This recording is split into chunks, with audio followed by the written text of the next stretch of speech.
Dr. Peter Wright yawned as he looked through his microscope in the quiet lab of the Lunar Research Station. It was just another normal day on the moon, or at least that's what he thought. The clock on the wall showed 3:30 a.m. Earth time, but up here, time felt different. The Earth hung in the black sky outside his window like a blue and white marble. He was about to take a coffee break when all the lights in the lab started flickering. At first, he thought it was just another power problem. Those happened sometimes on the moon base. But then his coffee cup started floating up from his desk, even though the artificial gravity was still working. That's not supposed to happen, Peter said to himself, pushing his glasses back up his nose. He grabbed his cup before it could spill coffee everywhere. The intercom crackled to life. All personnel, this is not a drill.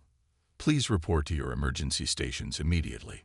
The voice belonged to Station Commander Amy Brooks, and she never called drills this early in the morning. Peter was about to leave his lab when he saw it through the window. A massive ship made of pure light, glowing like a second sun next to the moon. It wasn't like anything humans had ever built. The ship seemed to shift and change shape, as if it was alive. More ships appeared, each one bringing with it a strange feeling in the air, like the moment before a lightning strike. Peter's tablet started showing readings that made no sense. Energy levels that shouldn't be possible, radiation patterns that didn't match anything in their database.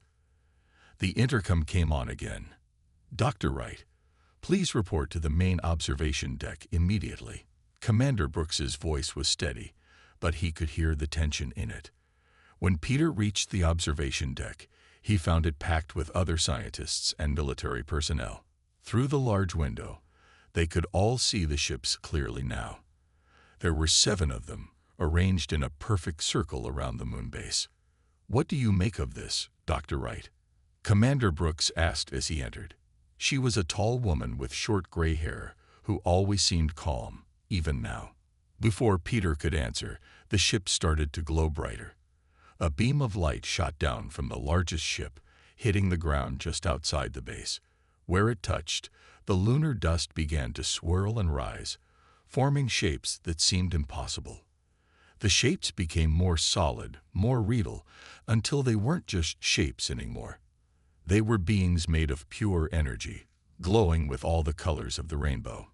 They'd walked through the airlock as if it wasn't even there.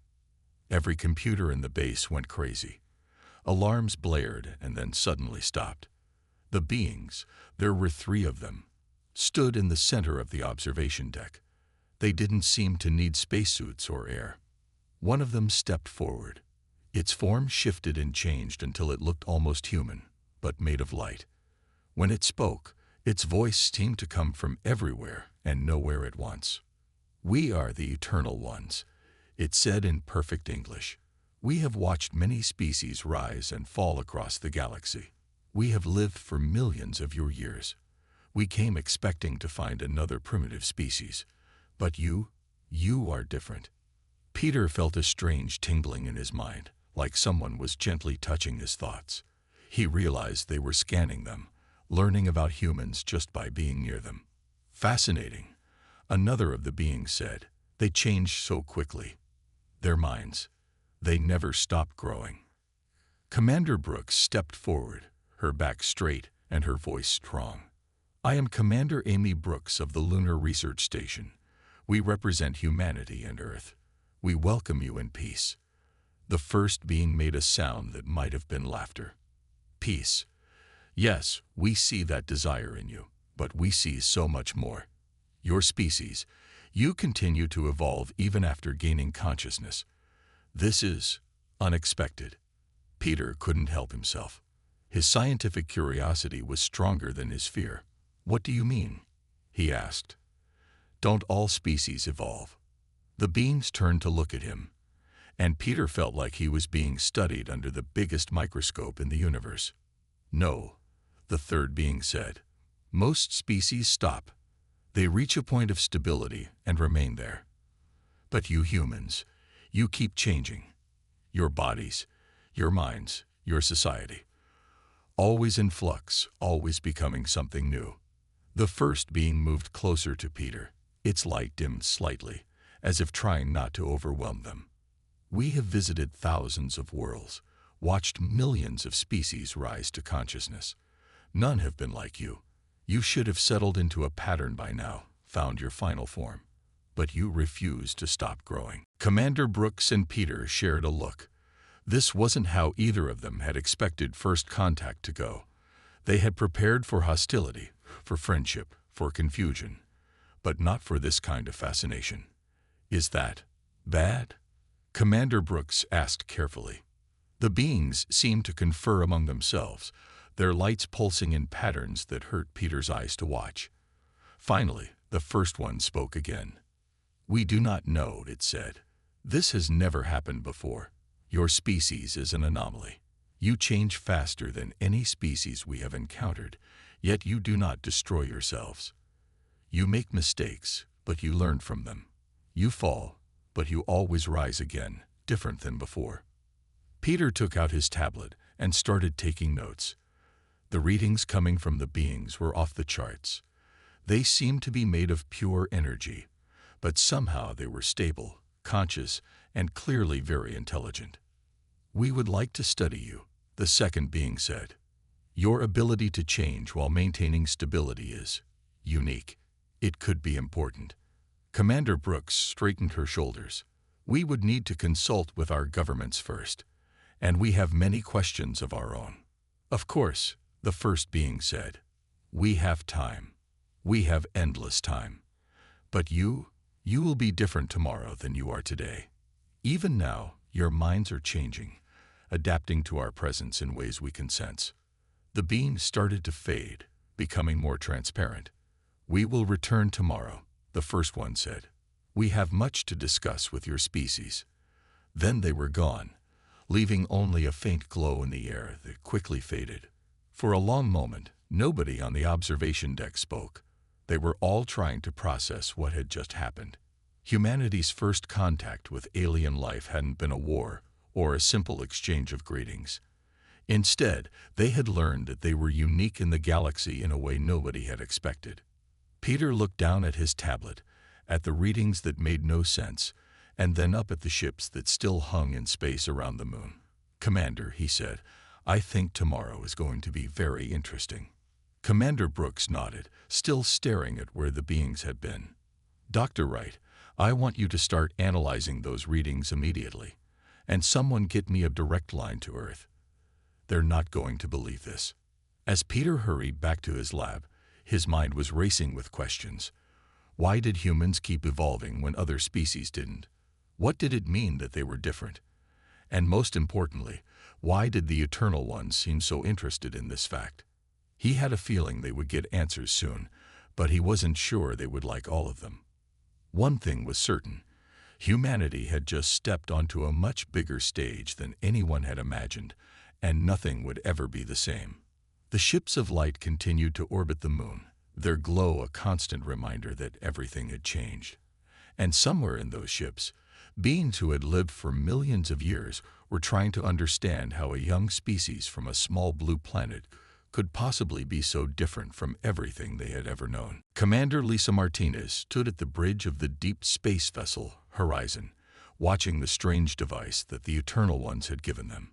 It sat in the middle of the ship's main science lab, looking like a crystal made of frozen light.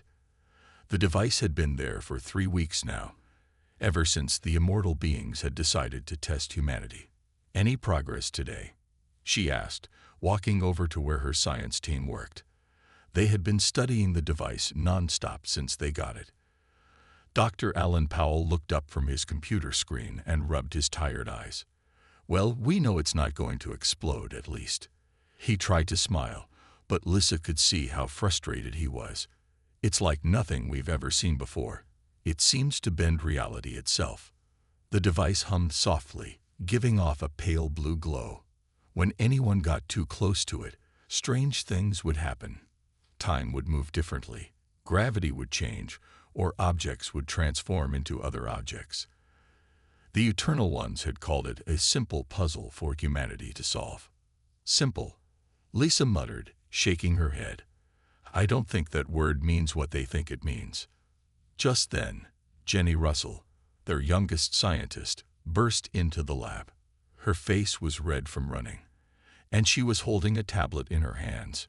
"Commander, you need to see this." Lisa walked over to look at Jenny's tablet. On the screen was a complex diagram that Jenny had drawn. "What am I looking at?" "We've been going about this all wrong," Jenny said, still catching her breath. "We've been trying to understand how the device works, but what if that's not the point? What if we're supposed to improve it instead?" Dr. Powell stood up so quickly his chair rolled back. "Improve it? But it's alien technology, millions of years ahead of us. How could we possibly improve it?" Jenny's eyes were bright with excitement. "Because we can think of things they can't. They'd been the same for millions of years, remember? But we're different. We change, we adapt, we see new possibilities." Lisa felt a spark of hope for the first time in weeks. "Explain," she said. Jenny put her tablet down on a table and pulled up more diagrams. "Look, the device bends reality, right? But it only bends it in certain ways, following specific patterns. What if we could make it bend reality in new ways? Ways the Eternal Ones never thought of because they've been thinking the same way for millions of years." The whole science team gathered around to look at Jenny's ideas. She had drawn up plans to modify the device, to add new elements to it that would change how it worked. It was crazy, impossible, and exactly the kind of thing humans were good at. "Commander," Dr. Powell said slowly, "this could work, but it's also incredibly dangerous. If we make one mistake." Lisa nodded. "I know, but this is the first idea we've had that makes sense. The Eternal Ones didn't give us this device to see if we could understand it. They gave it to us to see what we would do with it." She pressed a button on her communicator. "Bridge, this is Commander Martinez. Move us to a safe distance from Earth, just in case. We're about to try something new." For the next few days, the science team worked nonstop. They built tiny machines that could interact with the device's energy field. They wrote new computer programs to analyze its patterns. They even managed to create a small force field that could redirect its reality-bending effects. The Eternal Ones watched from their ships of light, but they didn't interfere. Lisa sometimes wondered what they were thinking as they saw humans taking their perfect technology and changing it in ways they had never imagined. On the fourth day, they were ready to try their first modification. Jenny stood near the device, holding a tool they had specially built for this moment. The rest of the team watched from behind a safety barrier. "Remember," Lisa said over the intercom, "if anything goes wrong, get out immediately. The ship is ready to seal off this section if needed." Jenny nodded and stepped forward. With steady hands, she reached out and touched the tool to the device's surface. For a moment, nothing happened. Then the device's glow changed from blue to purple, and the humming sound became deeper. "It's working," Jenny called out. "The energy patterns are changing exactly like we predicted." But then something unexpected happened. The device didn't just change, it grew. New crystals of light began forming around it, spreading out in patterns that looked like snowflakes made of starlight. The humming grew louder, and the reality distortions around it became stronger.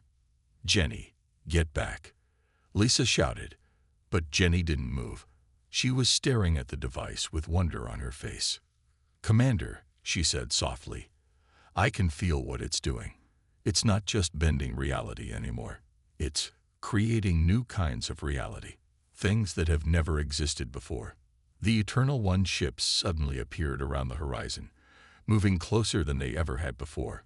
A beam of light shot from one of them into the lab, and 3 of the energy beings appeared. Lisa expected them to be angry that humans had changed their device. Instead, they seemed afraid.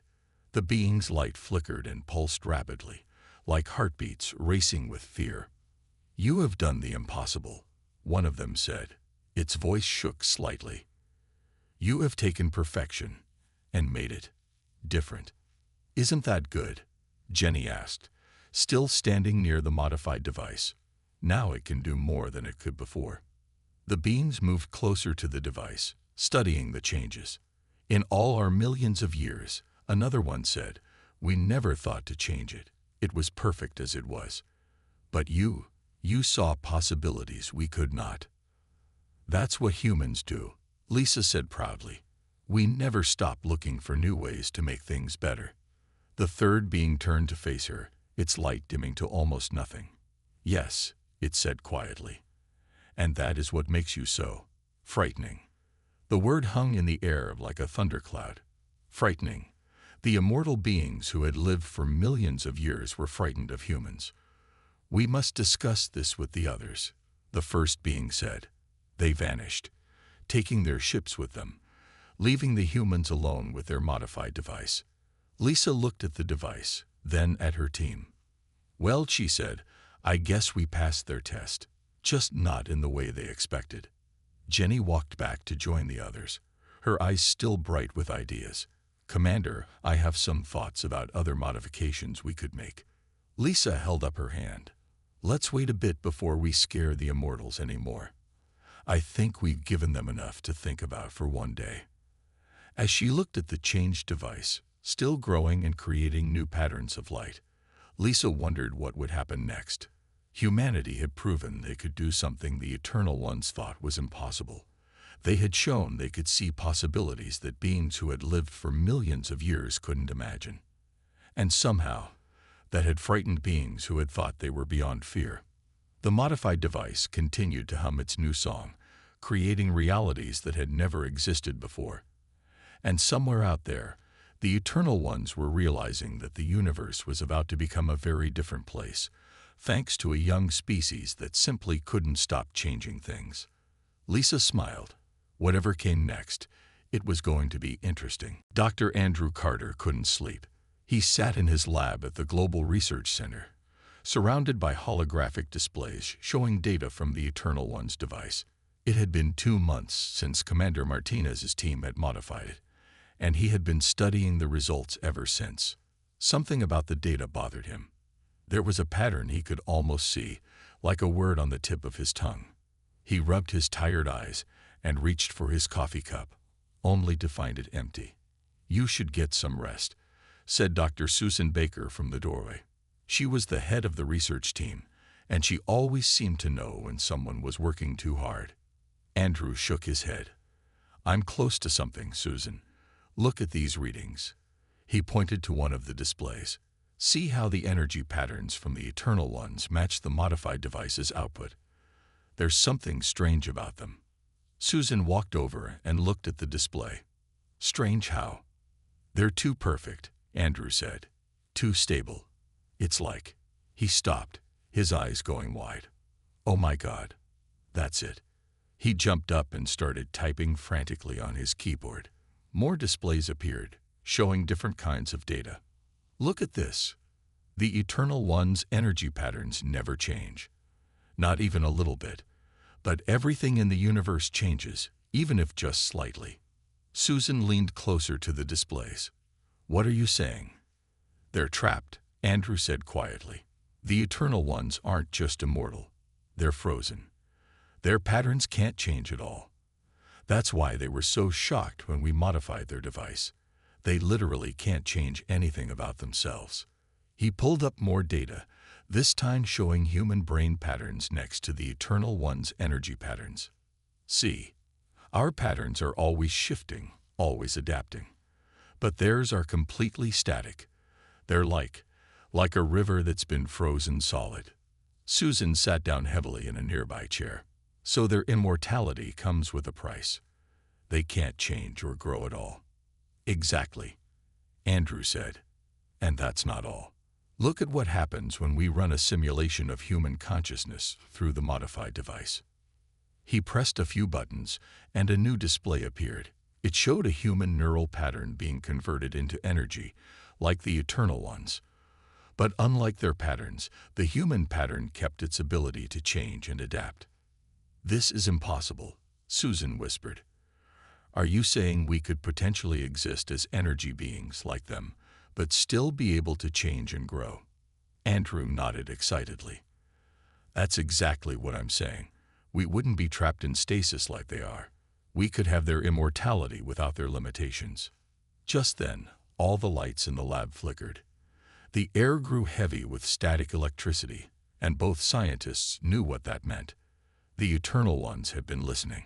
3 beings of light appeared in the lab. But something was different this time. Their light seemed dimmer, more uncertain. The first one spoke, its voice barely a whisper. "You have discovered our secret," it said. "The price we paid for eternal life." Andrew stood up straight, facing the beings. "You're not just immortal," he said. "You're frozen in time. You can't change it all, can you?" The second being moved forward. "We chose stability over change. We thought it was the perfect solution. Eternal life, eternal knowledge, eternal peace. But you can't learn anything new," Susan finished.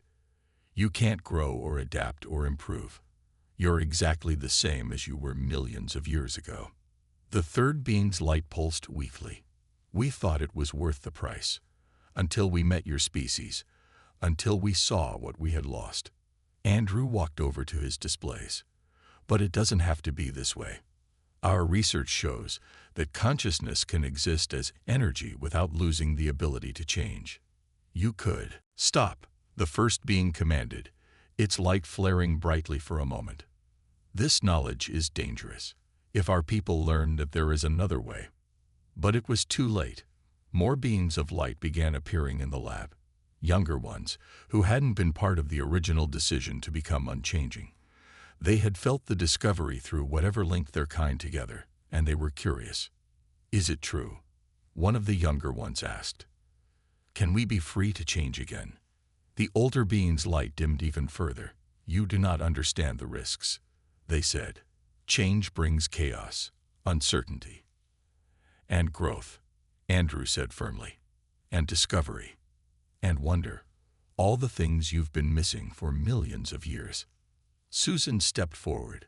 "We can help you understand how to maintain stability while still allowing for change. It's what humans do best. We find balance between order and chaos." The lab was getting crowded now as more Eternal Ones appeared.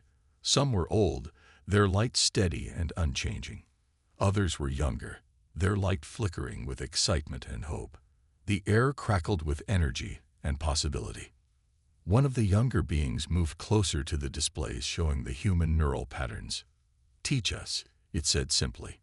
The older beings tried to protest, but their fear was clear now. Fear of change, fear of the unknown, fear of losing the perfect stability they had maintained for so long. But mostly, fear of the humans who had shown them what they had lost. Andrew looked at all the beings crowding his lab, then at Susan. She nodded encouragingly. He turned back to the displays and began to explain how consciousness could remain stable while still allowing for growth and change. As he talked, he noticed something remarkable. The younger Eternal Ones' light patterns were starting to shift slightly, showing tiny variations that had never been seen before.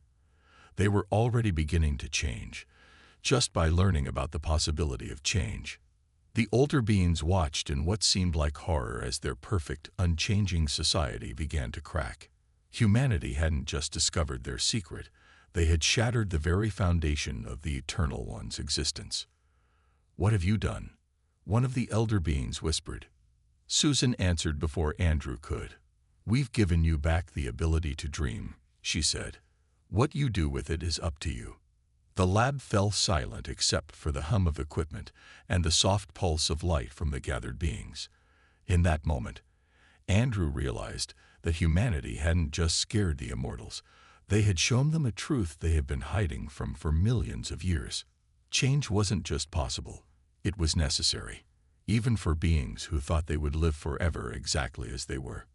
As Andrew began setting up more detailed presentations of his research, he wondered what changes this discovery would bring to both species. One thing was certain, nothing would ever be the same again. And that, he thought with a smile, was exactly how it should be. Dr. Christina Wells walked through the halls of the Quantum Consciousness Research Center, her footsteps echoing in the early morning quiet. 6 months had passed since Dr. Carter's discovery about the Eternal Ones, and everything had changed. The center of her research lab now held something that would have seemed impossible a year ago, a consciousness transfer chamber. The chamber looked like a pod made of glass and light, big enough for one person to lie down in. Next to it stood a column of pure energy, contained within a special field. This was where a human consciousness would go when it left its body. "Are you sure about this?" asked Dr. Kevin Ross, her assistant. He had been helping her prepare for today's test, the first full human consciousness transfer. Christina nodded, checking the readings on her tablets one last time. "We've done all the simulations. We've tested it with animals. It's time to try it with a human." She didn't add that she would be that human. The door opened, and a group of Eternal Ones floated in. These were the younger ones who had chosen to help with the research.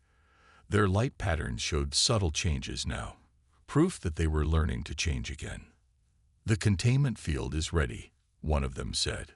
Its voice was gentler than the older Eternal Ones, more curious. "But you should know, the elders are gathering. They're trying to stop this." Christina wasn't surprised. The older Eternal Ones had been fighting against this research from the start. They were afraid of what it meant, that humans had found a way to become like them, but without giving up the ability to change. "How long do we have?"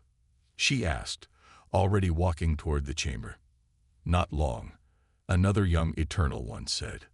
"They're coming." Kevin grabbed her arm. "Christina, maybe we should wait. If the elders are coming." "We can't wait," she said firmly. "They'll try to destroy all our research. We have to prove it works now." She gently pulled away from him and began attaching the sensors to her head and chest. The young Eternal Ones spread out around the room, their light pulsing with excitement and worry. They had learned so much from watching humans work, seeing how they approached problems with endless curiosity and creativity. Christina lay down in the chamber, trying to keep her breathing steady. "Kevin, start the sequence." Kevin hesitated for just a moment, then began pressing buttons on the control panel. The chamber hummed to life, filling with a soft blue light. Christina felt a tingling sensation all over her body. "Transfer beginning in 10 seconds, Kevin announced. 9, 8. Suddenly, the air in the room grew heavy with static. More Eternal Ones appeared, the elders, their light harsh and unchanging. "Stop this immediately," one of them commanded. 7, 6. Kevin continued, his voice shaking but determined. "You don't understand what you're doing," an elder said. "This power is not meant for changing beings like you." 5, 4. The young Eternal Ones moved between the elders and the chamber. "They understand better than we do," one of them said. "They understand that change is necessary." 3, 2. Christina closed her eyes as the elder's light flared in anger. She felt the energy building around her, felt her consciousness beginning to lift away from her body. 1. Transfer beginning. The world exploded into light. Christina felt herself floating, expanding, becoming something more than human but still somehow herself. She could see everything differently now. Energy patterns, quantum fields, the very fabric of reality. When she opened her eyes, or whatever she had now instead of eyes, she was floating above her body. She was energy, like the Eternal Ones, but she could feel herself still changing, still growing, still learning. "It worked," she said, her voice now made of light and thought. "I can feel everything. But I'm still me. I can still change." The elder Eternal Ones drew back in what looked like horror. The younger ones moved closer, fascinated. Kevin stared up at her with wonder on his face. "How do you feel?" he asked. "Amazing," Christina answered. She moved through the air, testing her new form. "It's like being made of starlight, but I can feel my thoughts still moving and growing. I'm not frozen at all." One of the younger Eternal Ones approached her. "Your pattern, it's beautiful. It's like ours, but alive with possibility." The elders were conferring among themselves, their light patterns showing agitation. Finally, one stepped forward. "This must be stopped. If humans can become like us while keeping their ability to change, Everything we built will be destroyed. No, Christina said, floating between the elders and her research. Nothing will be destroyed. Everything will grow. That's what change is about. More humans began arriving at the lab. Dr. Carter, Dr. Baker, Commander Martins, and others who had been part of the research. They had felt something was happening and came running. The elder Eternal Ones tried to approach the chamber, probably to destroy it, but Christina created a field of energy around it, protecting it. She was surprised at how easily she could do this now. You see, she said to everyone in the room, I can do what you can do, but I'm not locked in place. I can still learn, still adapt, and I can teach others. The younger Eternal Ones moved closer to her, their light patterns showing excitement. Teach us, they said, just as they had said to Dr. Carter months ago. Show us how to change again. The elder's light flickered with what might have been fear, or maybe finally, after millions of years, uncertainty. If you do this, one said, nothing will ever be the same. Christina looked at her human body in the chamber, then at her new energy form, then at all the beings around her, human and Eternal One, young and old, changing and unchanging. That's right, she said. Nothing will be the same. Everything will be better. That's what change is for. And as she began explaining how she had maintained her ability to change even in this new form, she saw something remarkable. Some of the elder Eternal Ones were staying to listen. Their light patterns were still rigid, still unchanging, but they were watching. And maybe, just maybe, they were beginning to remember what it was like to wonder about new possibilities. The revolution hadn't come with weapons or violence. It had come with a simple thing, the proof that immortality didn't have to mean the death of change. And that was the most human revolution of all. Captain Ryan Bennett stood at the helm of the starship Discovery, watching as the stars streaked by. A year had passed since Dr. Wells had first transformed herself into an energy being, and the universe had changed in ways no one could have predicted. Next to him floated Sarah, one of the younger Eternal Ones who had chosen to learn from humans. Her light patterns shifted and changed constantly now, showing emotions and thoughts in ways the older Eternal Ones never could. Another training ship is requesting permission to dock, Sarah said, her voice excited. More and more of the Eternal Ones were coming to learn from humans, to remember how to change and grow. Ryan nodded. Guide them in. He smiled as he watched Sarah's light pattern ripple with joy. She loved teaching other Eternal Ones how to change again, showing them what she had learned from humans. The bridge of the Discovery was unlike any other spaceship in human history. Half the crew were human, working at traditional control stations. The other half were Eternal Ones, floating freely through the air, their light patterns now showing all the colors of the rainbow as they learned to express themselves again. Captain, called out Lieutenant John Adams from his station, we're receiving a message from Earth. Dr. Wells wants to speak with you.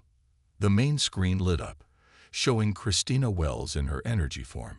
She still chose to appear somewhat human-shaped, though her body was made of swirling light. Captain Bennett, she said warmly, how goes the teaching mission? Better than we expected, Ryan replied. The younger ones are learning quickly, and even some of the elders are starting to show interest. Christina's light pattern showed pleasure at this news. That's wonderful. And how is the new hybrid technology working? Ryan glanced around his bridge proudly. The Discovery was the first ship built using both human innovation and Eternal One energy technology. It could travel faster than any ship before it, and its crew could work in ways no one had ever imagined. It's amazing, he said. The ship almost feels alive sometimes, like it's growing and learning with us. That's because it is, Sarah chimed in. We built it to adapt and change, just like humans do. Just then, another group of Eternal Ones appeared on the bridge. These were older ones, their light patterns still mostly stable, but showing tiny hints of change. They had come to observe the training mission. We have watched your progress, one of them said. Its voice was still formal, but not as rigid as before. It is different than we expected. Ryan turned to face them fully. Different how? We thought change would bring chaos, another elder said. But you humans, you show us how to change with purpose, how to grow stronger instead of falling apart. Sarah floated over to the elders. Would you like to join today's lesson? We're teaching the new arrivals how to modify their energy patterns while maintaining stability. The elders were quiet for a moment, their light patterns showing slight ripples of uncertainty. Then, slowly, one of them said, "Yes, we would like to learn." Christina's image on the screen smiled. That's what we were hoping for. Not to replace your way of life, but to show you that there could be more to it. Ryan watched as Sarah led the elders and the new arrivals to the training area. A year ago, these immortal beings had been terrified of humans and their constant change. Now they were asking humans to teach them how to change again. It's funny, he said to Christina, when you think about it. They lived for millions of years, but they stopped really living. They were so afraid of chaos that they chose to freeze themselves in time. Christina nodded, and all it took was one young species to show them that change doesn't have to mean destruction, that you can grow and adapt while still keeping your core self intact. The ship's sensors picked up more vessels approaching, a mix of human ships and the light vessels of the Eternal Ones. Every day, more came to learn, to change, to grow. What do you think the future holds? Ryan asked, looking out at the stars. Christina's light pattern showed thoughtfulness. I think we'll keep surprising them. Humans will never stop changing, never stop trying new things. And now we can show others how to do the same while staying true to themselves.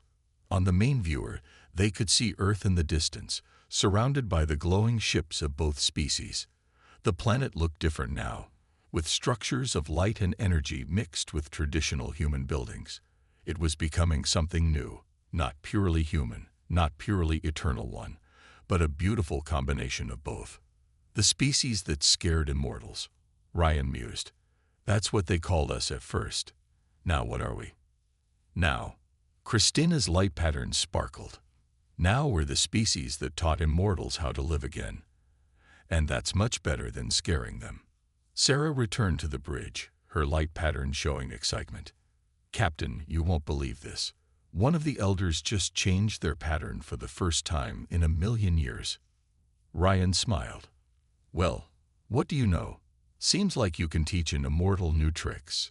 The Discovery continued its journey through space, carrying its mixed crew of humans and Eternal Ones. Inside, beams of flesh and energy worked together, learned together, and grew together. The ship itself hummed with the energy of constant change and adaptation, just like the species that had built it. And somewhere in the vast universe, other species were about to meet these changed Eternal Ones and their human teachers. They would learn that immortality didn't have to mean standing still, that power didn't have to mean rigidity, and that the most frightening species in the galaxy have become the most inspiring. As Ryan gave orders for their next training mission, he thought about how far they'd come. Humans hadn't just scared the immortals, they had shown them a better way to live forever. And that was the greatest achievement of all. The stars streaked by outside, each one a potential new adventure, a new chance to learn and grow. The universe was changing, and for once, even the immortals were happy to change with it. Set course for the next star system, Ryan commanded. Let's see what other wonders we can discover together. The Discovery turned gracefully, its crew of humans and Eternal Ones working as one, ready to face whatever new changes the universe had in store for them. After all, that's what humans did best. They changed, they adapted, and they showed others how to do the same. And that was a power greater than immortality itself.